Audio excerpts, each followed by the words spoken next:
Welcome to the SpeedStudio podcast, where art accelerates business, design drives performance, and we explore the culture of speed with athletes, business leaders, and creatives who define it. Welcome to the SpeedStudio podcast. How'd that feel? Good. Felt good. Yeah? Not weird? No, not weird at all. All right. We have been back and forth on renaming this podcast, and we told everyone that there was big changes coming, which really aren't that big, but it's been an evolution of the Culture Edit, which we started over 2 years ago, and initially wanted to focus on business, and we will still speak about business from time to time in the business of endurance sports specifically. But as it's evolved, our listenership has grown, our listenership has spoken, we've gotten feedback, and from our perspective, people really like the bike, the running, the business of the endurance sport. Yeah, and really the Culture Edit, the newsletter started 5 years ago. Yeah. And the idea of the podcast evolved out of the newsletter based on a lot of relationships and people that we had that said you should talk about these things on a podcast. And then you're right, it just evolved. And also SpeedStudio didn't exist when we started the Culture Edit. But podcast. I want to make a note because I don't want people, especially clients, to be like, what? Niche culture is not going away just because we're changing the name of the Culture Edit podcast. And we also will still have the Culture Edit newsletter that we talk about all things work, culture, communication, branding, all of that. It's just this podcast that is pivoting. Correct. It's part of niche media overall. Yes. Yeah, which you'll see reflected on your Spotify, Apple Podcast, YouTube, etc. You'll see that. And a lot of, another big reason, because we had run this by a couple of, guests of the pod, and at first they're like, really, you're changing the name? Like, don't you have any, isn't there brand credibility with the Culture Edit name? And while there is, we've noticed that a lot of our connections with people who listen to the podcast typically happen at bike events or running events. So marathons or gravel races or criterium races or road races. And so when people come up to us and they're like, oh, what's your podcast name? Or I listen to the podcast. It's always a little weird for us to be like, we're with SpeedStudio at the bike race or the running race, but our podcast is the Culture Edit, but we talk about bike stuff. So it's running stuff, yeah. Yeah, our running stuff. So we're trying to just consolidate and make it a little less confusing, although it probably feels more confusing at this moment. I don't think so. I think most people think this makes sense. I mean, This is like the biggest no-brainer rebrand of a podcast ever. I mean, all of our guests, the through line has always been endurance sports or working out or fitness. Last week's episode with Dr. Rachel is a great example. And by the way, thank you for everyone for all the feedback on that episode. I know it was our longest ever, but everyone said they were glued to their speakers, listening to the great content that we got from Rachel, and we will have another one with her because there's just too much to talk about. And if you noticed that you might have gotten 2 notifications about the podcast, it's because Spotify really loves taking down our podcast now because of music that we actually pay for and own the license for. I don't understand what is going on over at Spotify. They're clearly cracking down on music within podcasts, so we are probably going to just get away from people telling us what their favorite song is, because every time that happens, it gets taken down. Yeah, it's unfortunate. I mean, they did just publish their Q3 results, and it was their best ever. So maybe they're cracking down by getting more money out of people, even though you pay for the songs. But I don't even pay Spotify for the songs. That's the crazy. Anyways, it doesn't matter. But, so less songs. Yes. Better, not better. Continue to have great guest. Yep. So it also fits along with what we're doing with SpeedStudio as a separate creative agency, members club, which we'll talk about in a little bit, and professional cycling program. Yes. So it's all exciting things to come. We'd love any feedback, and we'd love for you to continue to share the podcast, like the podcast, subscribe, because that gets it makes it easier for us when we're reaching out to really awesome guests to say, hey, this is how many subscribers we have and this is how many downloads. So make sure you always share, like, and subscribe. Yeah. Okay. With that, we want to get to our normally scheduled chat this past weekend was quite eventful for us in that regard, in running and cycling. Yeah. Well, we did miss Halloween. We got snuck up on Halloween. Yeah, we missed Halloween. Apparently, a lot of people missed Halloween. I mean, it was on a Friday, which you think you would normally celebrate that, but it completely, and we normally celebrate Halloween. We have a long history. I like looked at my iPhone pictures from all the Halloweens. We have a long history of dressing up. We just didn't even think about it. This shows we walked out here on a Friday and everyone was dressed up and we were like, what the hell? Yeah. Yeah, it was kind of sad, but also it was fine because we took the dogs to Rathbun's, which, Rathbun's steak is an iconic Atlanta staple. It has been for decades. And it's one of those places where like it kind of falls off our radar and then we go back and we're like, oh my gosh, this needs to get back in the rotation again. And now we've been consistently adding it back because they have a new outdoor seating area, which we like. Which you can just walk up to. You can just walk up. You don't have to have a down. reservation. So that's really, we're not big reservation people. That's why we love France. People that listen to this know That's that. why we love France. And so we just sat down and you get to sit around the Beltline and watch all the freaks walk by in all their outfits. Yeah, it was awesome. So the best costume that we saw walking down the Beltline, and again, we weren't out all night, so I'm sure there was amazing ones out there, but there was a group of like 20 people dressed as the Lorax, and so it was a bunch of little like Loraxes walking down the Beltline. They really look like them. It was good. Like, I don't know where they were going. Hopefully a party or a costume contest, because I think they had a good chance of winning. They would have crushed it. That was interesting. Yeah, so we had to get over that, but then we knew that we had to wake up early in the morning, and you were going to do a bike ride for the first time in a long time. Yeah. Which was nice. And you got to go to Rosetta. Yep. Your favorite. And then we did a nice little interloop, and how was it being back on the bike? It was good. It was good. Yeah. I mean, more climbing than I've done in a while, but it was nice to change it up because, as we all know, I have ADHD, and that applies to every aspect of my life, which means I just get bored of everything incredibly fast. So it's good to just mix it up. And then we had a big Sunday doing some new things. Yeah. So Sunday, you encouraged me, like, why don't, it's First Airport. First Port, and that's a huge, you've heard us talk about it, on the podcast before. It's a big group ride that goes south of the airport, and it's really fast and really crazy and fun. And so the guys were all going out to do that, met at the studio, and you encouraged me, like, well, what if you get a running group together to also meet at the studio? So I rounded up some friends kind of last minute, and it ended up being really fun. So I think we're going to have a group run from the studio every Sunday, and we're going to call it like SpeedStudio Cafecito Sundays. Oh, Cafecito, because you made the Cafecito. Yeah, we made Cafe Cubano. Very exciting. Yeah, and it was First Port, probably one of the most iconic group rides in America. It's the first one. It was we're claiming my 25th consecutive. It was started 25 Sounds years about ago. right. Yeah, and I was talking to the founder, Scott Chisel Hilburn, and we agreed. It was this is the 25th year, and I remember being at the first one. I can't guarantee I've been at every single one, but I feel like it's close. What were the vibe differences between the first airport and now? Oh my God, we were talking about that. So, so original airport was so if you go back to 2000, 2001, training philosophies were much different, and it was you ride slow and steady all winter, which now has a new name called Zone 2. Z2. But back then it was just winter pace, and we stayed in our small chain ring the whole time. Yeah. The entire time. So think about the entire airport ride, small chain ring, and we stopped halfway through. When we got to 29, there's a store stop. So was the make or break it whether, like, how good your cadence, like how high of a cadence you could maintain?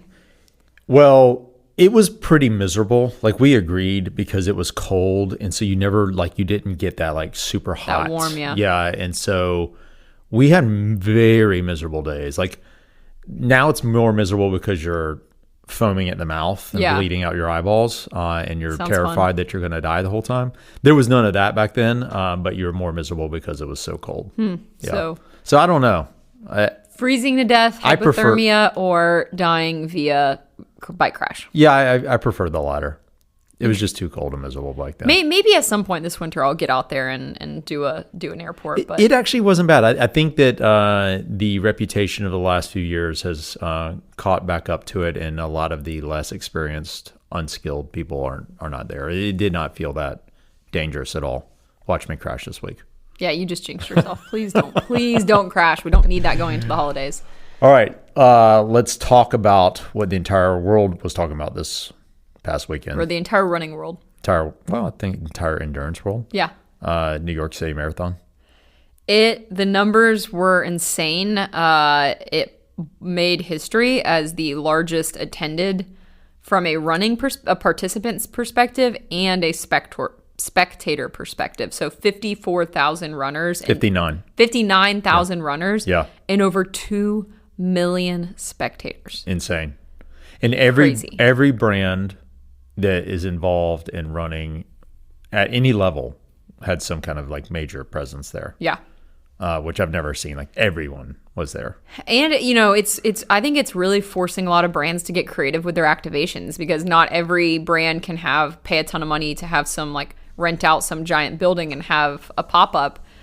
So there was a lot, like I think Morton does a really good job with their like little vehicle, their little Euro car driving around just passing out Morton. Yeah, that's cool. That's not like a high cost situation, but they're nimble. They're able to like get around everywhere really quickly. Yeah, so it's like it almost speaks to like brands that don't think they have the budget to do something big. If you get creative, yeah, you can get a lot of attention. Exactly. Now on the other end of the spectrum, you got Bandit. I mean, they're not even on the other end of the spectrum. They're like in the middle from like a probably money perspective, but from a experience perspective, I mean, I think they won the experience, the pop-up experience in New York. Run City. They did an entire... It was like Blade Runner. Yeah, like they did an entire like kind of throwback retro video of basically a girl who is like invited to train for the New York Marathon, and they lock her in a room of like this kind of old, like what 20 years ago we would have thought AI would be like. Yeah. It was like an 80s movie. Yeah, it was like an 80s movie. Like she's like training and doing push-ups and like all this stuff, and then she's ready for the New York Marathon after going through like the Bandit training program, and then it's really good. You go to their Instagram and watch it. Was that your favorite brand activation? I think so. I mean, it was definitely the most creative. I think the most well executed. Then during the race, they had like a DJ like in their area, which looked like they had 10,000 people at. Yeah. Did you see that they didn't even have any shakeout runs because they were afraid too many people would show up? I believe it. I mean, they said just run yourself and then come back here afterwards. Yeah. Was like their That's message. kind of a bummer though, because people love to meet up. Yeah. And if you're like alone, then you don't have anyone to meet up with. So that's a little bit of a bummer. But I also understand like there's a certain point they're going to have to figure it out, because it's like the race before the race. Yeah. Where they have like waves or start times for their shakeout runs. It would just be too many people, I think. But I think the meeting up afterwards was trying to solve that issue that you're talking about. Yeah, but if you think about like if you show up to the New York Marathon alone, you're probably not going to, like, it's easier to show up to a group run than it is to just show up to the shop afterwards. But if only there were a solution for that. How to meet people when you show up to these events alone. If only there was a solution. So we weren't there. We didn't run it. So we can't really speak to what it was like, but we do know someone who was. We do. You want to call him? Yeah, let's do it.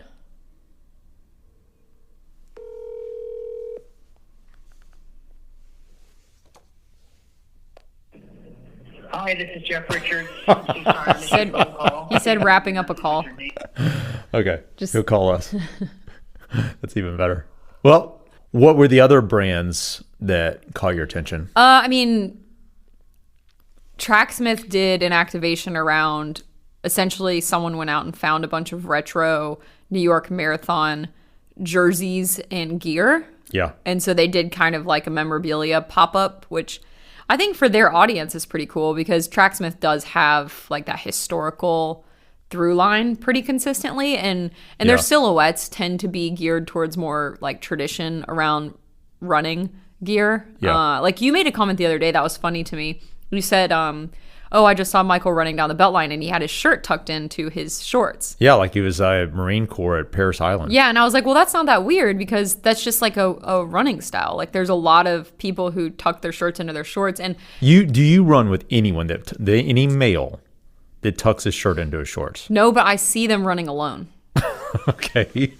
Well, maybe we'll ask our guest about this if he calls us back. I mean, so I have looked this up before, and a lot of cross-country programs traditionally will require their runners to tuck their shirts into their shorts. Oh, yeah. And so I think because, and the reason we bring this up is because like Tracksmith, when they do their photo shoots, they're not, nowadays they don't show the guys and the girls with their shirts tucked in as much. But when I first started following Tracksmith, it definitely was like the girls always had their shirts tucked in. And I thought it looked kind of cool because it looked, I don't know, kind of like more like you're serious. You're Well, like, it's like you're at school. So this is going to blow your mind even more. So when I was in middle school and high school, not only track, Yeah. we had to tuck our shirts in, but gym class, we had Yeah. to tuck our shirts in. I mean, when I was in high school, well, in middle school, we definitely had to tuck our shirts in because I was in private school. But when I was in high school playing lacrosse, we had to tuck our shirts into our jerseys into our skirts, and it looked so dumb. And so eventually, and we like all like hated it because you can imagine like the That's weird with the the uniforms, skirt. yeah, they already look terrible. Yeah. So our coach eventually gave up on it, but her like traditionalist mentality was to tuck all shirts in at all times. Interesting. So I don't So, think but it's- you're telling me in 2025, on the Beltline, you see guys tucking their shirts into their shorts, right? Yeah. Usually they're like very fit and very skinny. All right. Well, our guest is dialing in. Let's see. if Okay, we let's can get ask him. Let's ask his opinion. Jeff, you there? Yeah. Hey, man. Former guest of the pod, Jeff Richards, dialing in. Gave us a little bit of a pause there. I'm sure we'll edit this out. Happy to join. We have a first question for you. Not directly related to the New York City Marathon, but we do want to get into a debate that we're having right now. How do you feel about tucking your shirt into your shorts when you run? So first and foremost, fortunately because we live in the city of Atlanta, I guess, where 9 months of the year, you don't have to wear a shirt. That is true. My overwhelming bias is to never wear a shirt. Unfortunately for things like marathon, any long run over 10 miles, shirts chafe your nipples. It's such a gross reality. Yeah, we've seen the bloody nipples. Not yours, but we've seen bloody nipples. It is a terrible fact of running.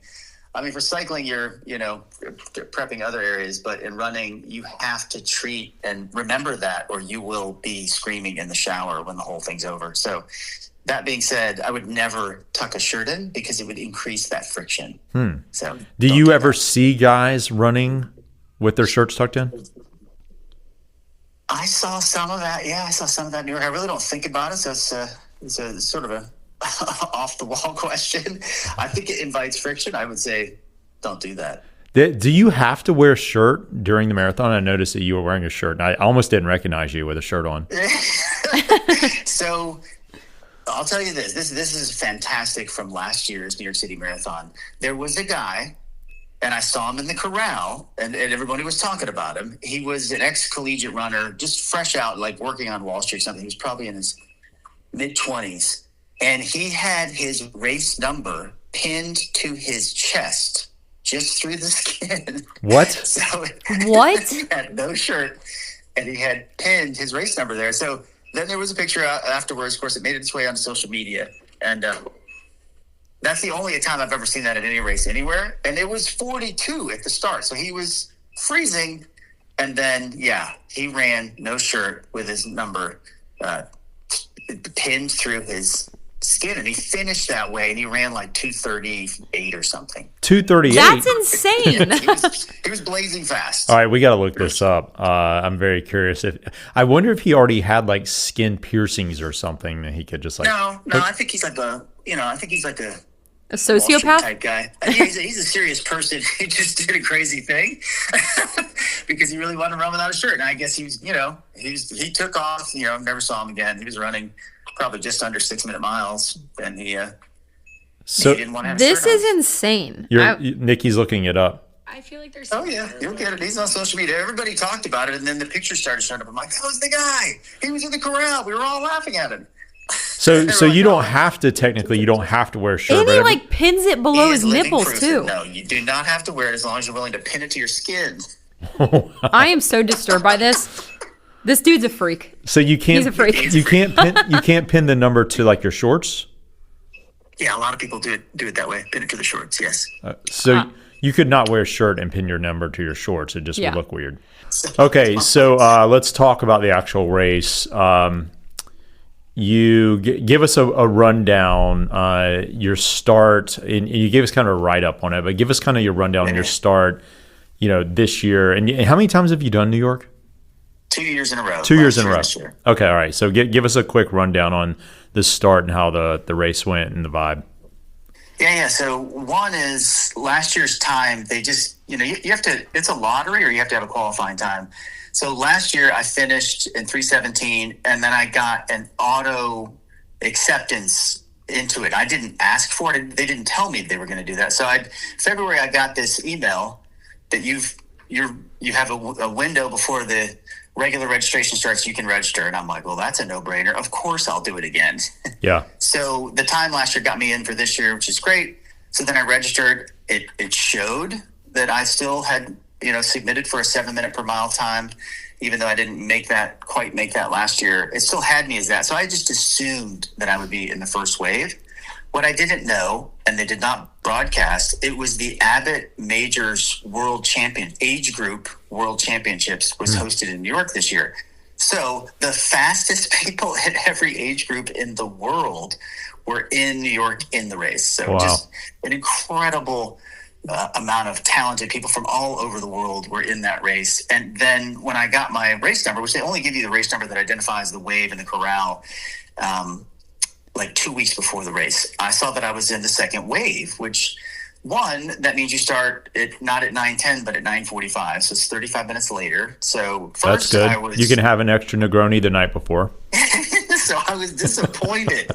and I'm thinking, what happened? And when I was riding on the bus with people, everyone kind of said, yeah, we didn't know. No, it wasn't broadcast, but that was the reason a lot of people got bumped back. Not everybody, but many people did. The good news was I was in Corral C last year and of the first wave, and I had hundreds and hundreds and hundreds of people in front of me on the Verrazanos Bridge. So you're in your corral, you walk out to the bridge, they put you there. They're playing Frank Sinatra's New York, New York over and over and over. But for everyone who's walking up to the line, it's their moment to have New York playing, and you're staring at the bridge. The gun fires off, and these waves go. But last year, I had so many people in front of me, and there was a 3:05 pacer who was leading like this phalanx of all of us, chasing him through crazy crowds uphill. Yeah. That's like a 6 or 7% uphill. It's 1 mile up to the top of the bridge, then same grade down. Anyway, last year it was chaos and so much energy exerted because the bridge was so packed with people. This year, I was in Wave A. I walked right up. I was literally right there, right behind the army of people that prevent you from starting before the gun goes off. Wow. So unobstructed, 6 or 7 of us left the wave and ran completely wide open up the Verrazanos Bridge. That had to be so awesome. It was awesome. I bet. It was fun, too. So super, super cool. A great way to start. Yeah. And so then I know you said there was a Beastie Boy cover band at some point. Yeah. So the whole, that race, the Staten Island part is you take the ferry over there, you sit in the field for 2 hours, 2.5 hours. Then they bring you out to the corral. Then the whole Staten Island thing is the Verrazanos Bridge. It's 2 miles. Then the next 12 miles are in Brooklyn. And Brooklyn is fanatical about showing up for that race. And so as you get into Brooklyn, it gets more and more people, Beastie Boy cover bands, other cover bands playing songs, from Journey, and other bands are out there playing. But the energy in Brooklyn, crowd 10 deep on each side, screaming at the top of their lungs. So many of those signs, which are now all over social media. Maybe the most notable this year was Run Like You Stole Something from the Louvre. But there's just signs one after another. Funny people, incredible energies, live music, I don't know. It's indescribable. The words just don't capture the crazy carnival of humanity that is screaming as thousands of people are running a marathon through the streets of New York. Is that the most activity? Is it Brooklyn, or do other boroughs rival that, or is it? No, they do. And in some ways, the section of Manhattan, so I think Queens is like 1.5 or 2 miles. The Bronx is only like 1.5, 2 miles. Those two are smallish sections. And then Manhattan is like 9 miles. Of course, you end at Central Park. But that whole run down First Avenue was incredibly loud this year. So one of the pivotal moments in that race is the Queensboro Bridge, which you enter the bridge. So it's one of those rare moments where you enter the bridge, it's completely shut down, and it's dead silent. It's just the sound of the footfalls and breathing and maybe a little bit of talking, but it's again like 5-6% uphill for about 3/4 of a mile. Then you cross over mile 15 nearest the top, and you're exiting down, and you're coming out of the Queensboro Bridge, and it's silent, but you can start to hear the roar of the crowd. Then you come out, and it's just, you're re-immersed in this screaming roar of New Yorkers, and now you're basically heading straight into that same kind of energy again, and you're getting closer to Manhattan at that point too. What is it like at the finish in Central Park? Yeah, it's funny. So all of Central Park it's more controlled because they've got more substantial fencing. A lot of the course, people are entering the course. We haven't talked about the fact that when you go through the Hasidic Jewish section, they live their lives like that race is not occurring. Yeah. So it's one of the few places where Hasidic Jews are running back and forth through runners with kids in a stroller with bags of groceries like it's just a regular Sunday. Yeah. So anyway, that section is unique by itself. The rest of it, as you get to Central Park and that area, there's fences, and the crowds are, they're off the street. They cannot climb over the fence. And it's still, you're near the finish, like the finish of any marathon, but you're coming into the park. There's thousands of people. They're screaming. And then, of course, you cross the finish line, and everyone who's crossed the finish line, they then immediately put this very bright orange parka, which becomes like this badge. Of course, you get your race medal, but you exit out, and everyone has got the orange parka, the medal, and you have to walk, by the way. You have to walk up to 77th Street. So you have over a half mile after you get out where you have no choice. You have to walk. And, of course, there are those who overdid it and now fall down or lay down or sit down and have to sit to the side. But everyone else is in this, post-marathon shuffle. They're still buzzing from excitement but fatigued, and you make your way up to 77th Street. And then you can slowly get out of the crowd-controlled area where, no one other than a racer or the race support people can be inside of there. Then you can get out and get on the subway or get whatever you got to do to get and meet up with people. That's cool. What did you do afterwards to celebrate, and how long did you wear your medal?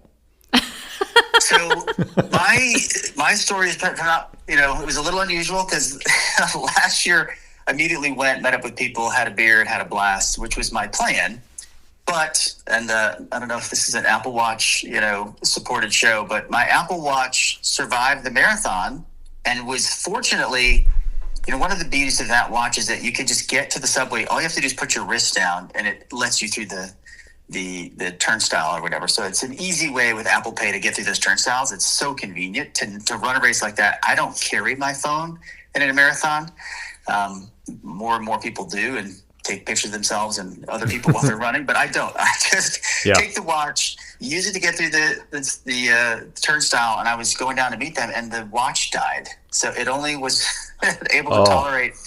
Yeah, so I had a brick on my wrist, and I had been texting my girlfriend and a buddy that was up there to meet me. And anyway, I spent an hour and a half in a parka with a medal around my neck at Columbus Circle in the mall there, trying to find them and trying to call using one of the customer service numbers and, going through the pain of trying to remember the actual phone numbers, which I didn't know their numbers, but I knew other numbers. So I called my oldest, who was rock climbing. I called a buddy who happened to be in Ireland, none of whom answered right away. So they then were making phone calls later when I basically gave up and decided, you know what, I'm just going to walk all the way back to the bottom of Manhattan, back to my hotel, which is right by the ferry, and screw it. You know what? It's 4 miles. Yes, it was a 30-mile day. But so I start walking, and within 30 seconds, this Irish guy starts walking alongside me, and he's like, "How'd it go?"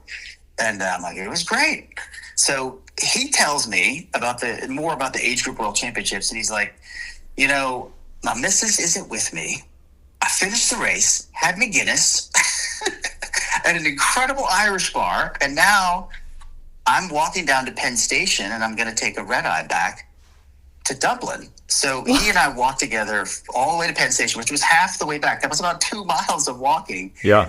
And I'm wearing the parka, I'm wearing the medal, and a few people are cheering here and there. So when you walk around New York City after that race with the parka on, and if you're wearing the medal, everyone or many people cheer, congratulate. That city just has so much respect and energy for the race itself. So while I'm walking, talking to him, we're getting random shout outs. He's not in his parka, he's in his clothes because he's getting ready to leave and fly back. I'm in the parka with the medal on, and I drop him off at Penn Station. And for the next 2 miles, every 100 yards, I've got kids, families, random strangers, high-fiving, screaming congratulations, great job. So it was like this victory lap to the south part of Manhattan that I wasn't asking for. But you know what? It's part of the beauty of that race and that city. That's like the best thing you could have done. It was like a victory lap. Exactly. It was a random, absurd, unasked for victory lap. Yes. That is awesome. Did your family think that you had a heart attack? Were they checking They thought I died, cyanide or something? There was talk of death, but I didn't know. It's one of those things, like the longest stretch with no communication. But I got back, charged the watch, and then it was just 50 texts flying through and what happened. And also the WhatsApp was blowing up and requesting race reports and things like that. And I wasn't able to communicate back to the team and tell people. So it was all coming from every direction. We've just figured you were drunk. We didn't realize you were going through that. Well, I was like, trying to get to that place. But I was like, man, his time is so good. I hope he's not being hard on himself, because you weren't responding. It was the end of a marathon. I wanted me Guinness. I just didn't have currency or a way to get it. So after that, did y'all go out and celebrate? Yeah, so we went to the same place we went to last year. So here's a few shout outs for New York. It is a steakhouse just off the edge of the park at the south side of the park called Quality Meats, which is just incredible. Tomahawk steak and delicious dinner with my girlfriend and my buddy and his daughter.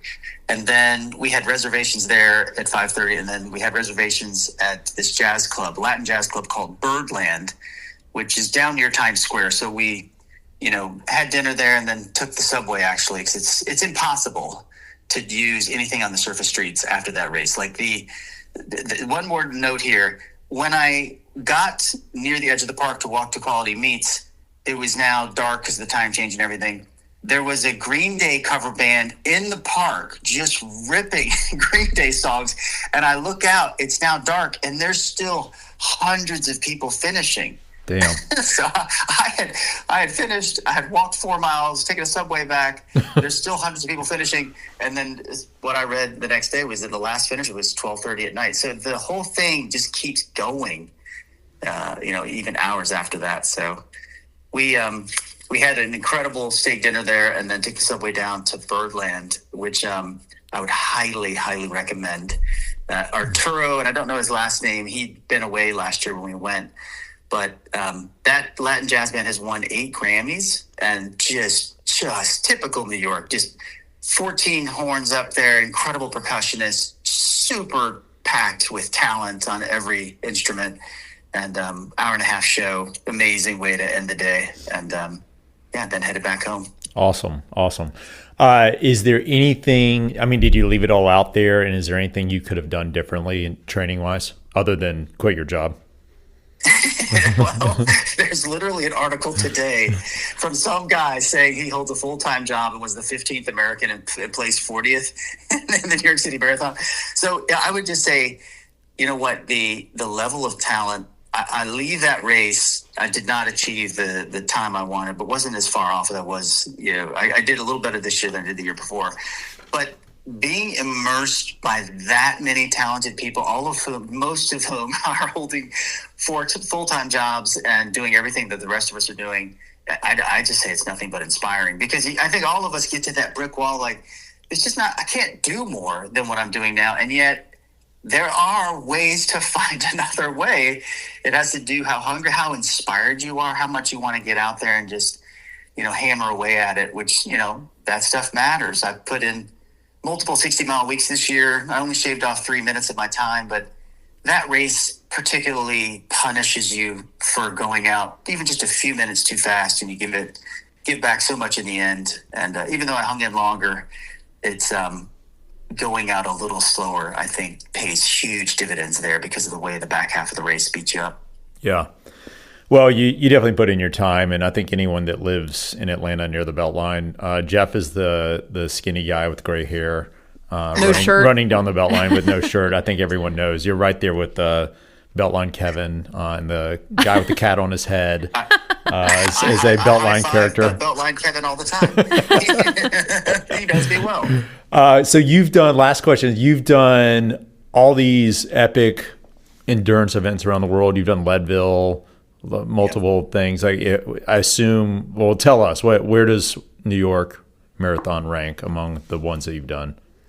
I think it ranks at the top. So I would say there's three events that just stand out above, maybe four, that stand out from an endurance event experience. Two were the Ironmans that I did, although Coeur d'Alene was more amazing because it's such a stunning and beautiful place.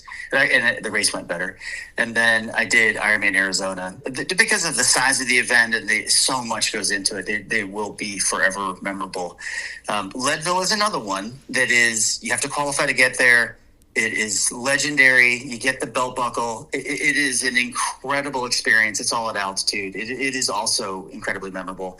The other was Escape from Alcatraz, which is just, it's 2,000 people. You get dropped off in a ferry right next to Alcatraz and have to swim back.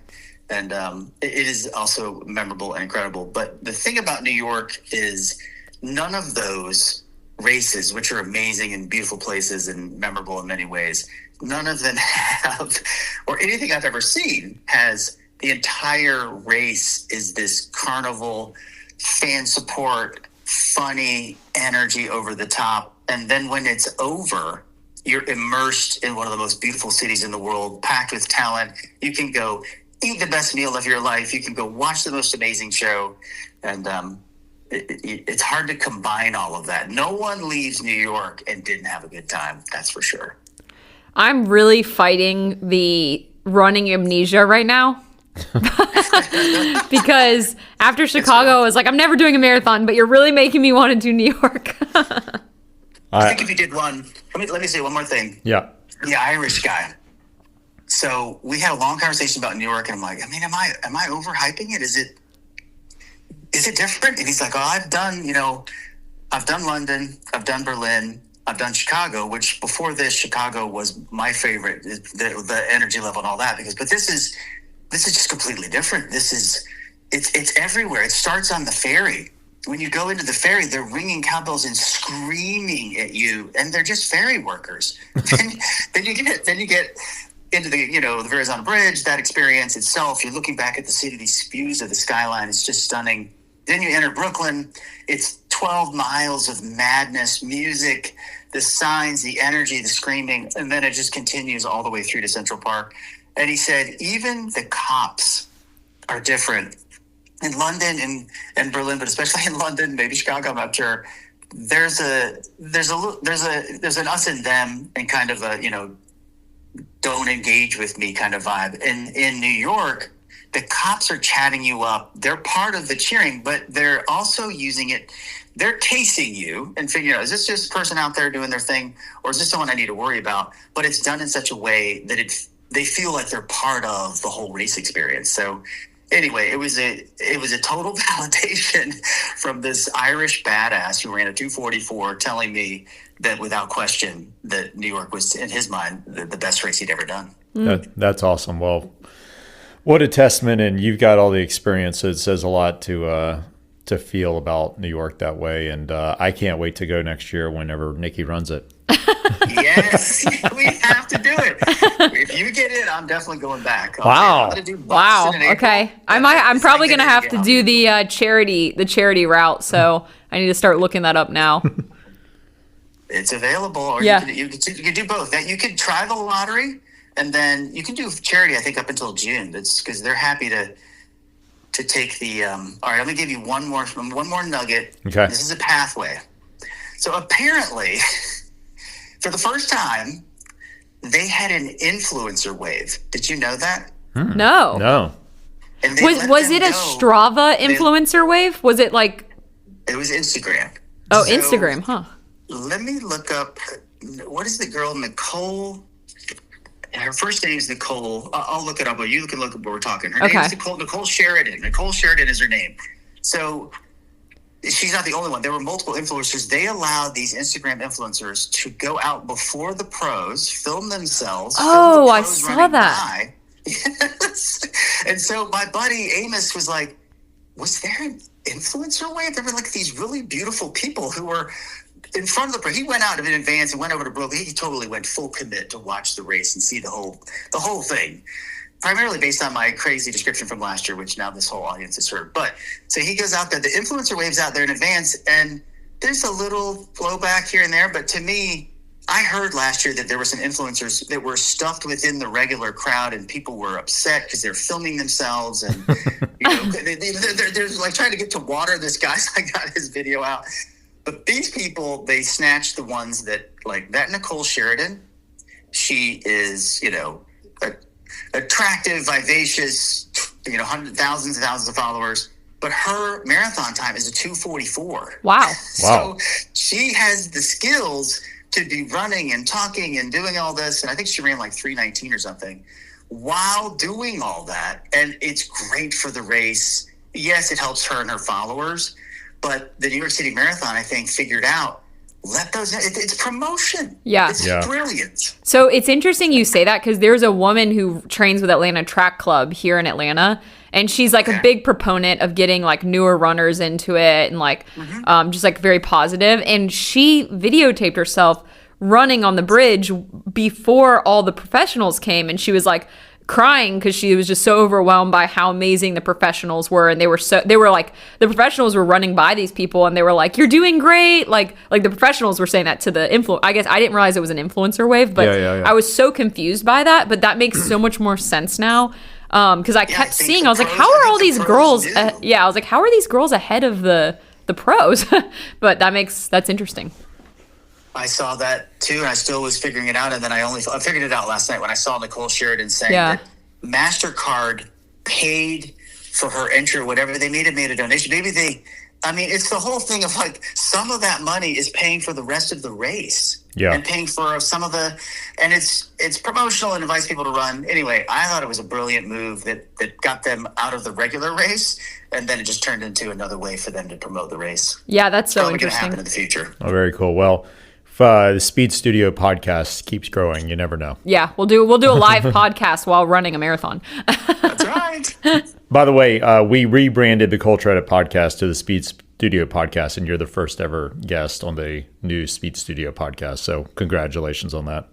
Fantastic. Happy to do it.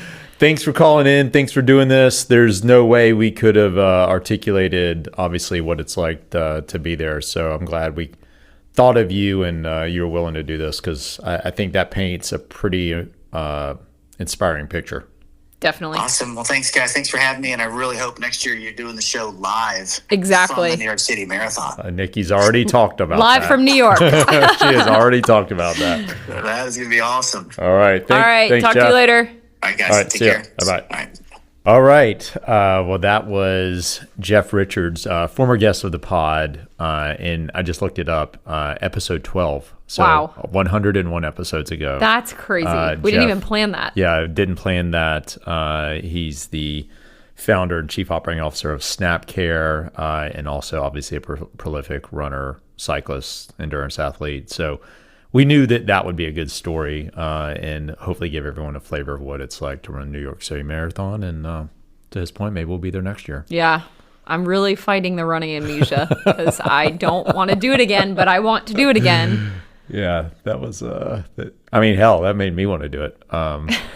And we know that wouldn't last long. So I can't imagine if I actually physically could do it. Yeah, that was cool. Yeah, really, really good. Thanks, Jeff, for doing that. We appreciate it. Yeah, so that's, you get a flavor for the Speed Studio podcast. It'll continue in that vein, which is what we've been doing all along. So it's a name change. It's not anything more than, other than we might lose the music. Yeah, but that's not our fault. That's Spotify. Yeah.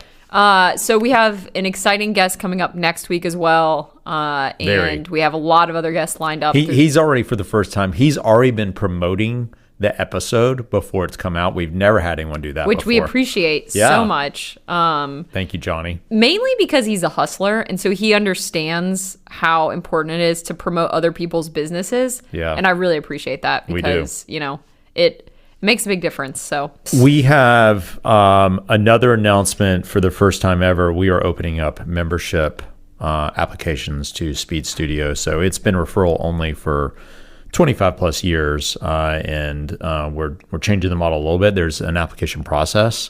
You'll be able to go to speedstudio.com, and we'll have a tab up there. Speed-Studio. Speed-Studio.com. And there'll be a tab there for membership, which will take you to everything you need. So if you're interested, if you always wanted the kit or wanted to join us, and again, this will be open globally. This is not going to be just limited to Atlanta. We already have folks obviously in Charlotte, Miami, Boulder. So that's a big announcement for us this week, and that we'll be including that in the newsletter. And it's really about expanding the support to the professional, race program. As well. So keep that in mind. You're not just supporting, again, a team of people. It is a community that you can be a part of, but you're supporting a professional race program, which is kind of like a crowdfunding type thing. And for us, it's also a way for the brands that we partner with and the brands that are our clients, it's a way for us to kind of be a brand laboratory for them. Incubator. And so it's an incubator opportunity where you'll get early access to things and ideas. And we're also going to be planning more trips abroad next year, most likely. As of now, we have a pretty good calendar going. So that's, the ability to get access to that information as well will be really exciting. Exactly. So stay tuned. Anything else? I think that's it on my end. All right. Very excited about the new things coming for 2026. So join the newsletter, listen to the podcast to stay up to date on everything. Speed-Studio.com, now the Speed Studio podcast. Get it wherever you listen to your podcast, Spotify, Apple, YouTube, and a bunch of other places that I'm sure I don't even know about. Make sure you like, subscribe, and share. And we appreciate the support. All right. Thanks, everyone.